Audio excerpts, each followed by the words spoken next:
బేల మండల కేంద్రంలో పోలీస్ స్టేషన్లో ఆదివాసీ సంక్షేమ పరిషత్తు రాయి సెంటర్ ఆధ్వర్యంలో జైనూరు ఘటనను నిరసిస్తూ నల్ల బ్యాడ్జీలు ధరించి ఎస్ఐకు వినతి పత్రం అందజేశారు.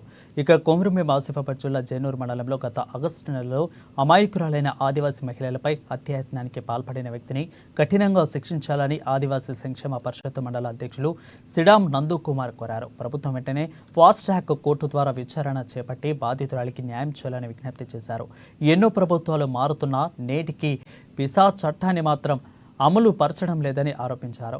వెంటనే ఏజెన్సీ ఏరియాలో 1/70 పిసా చట్టాన్ని అమలు పరచాలని డిమాండ్ చేశారు. ఏజెన్సీ ఏరియాలలో బ్రతుకు తెరువుకు వచ్చి ఆదివాసీల మహిళలపై దాడులకు పాల్పడుతున్న వారిని కఠినంగా శిక్షించే వరకు పోరాడతామని అన్నారు.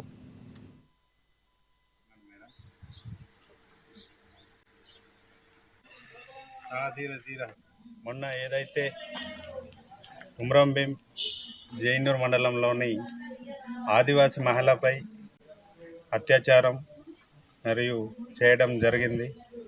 ఆ నిందితుడిని వెంటనే ఫాస్ట్ కోర్ట్ ద్వారా శిక్షించాలని మేము ఆదివాసీ బేల మండల సంఘాలు డిమాండ్ చేస్తున్నాం.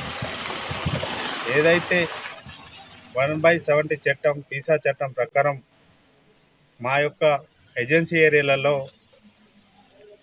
నాన్ ట్రైబల్ గిరిజనేతరులు మైనారిటీ సోదరులు బతుకు తెరకు వచ్చి ఈరోజు ఆదివాసీ మహిళలపై ఆదివాసీలపై దాడులు చేయడం సరికాదు.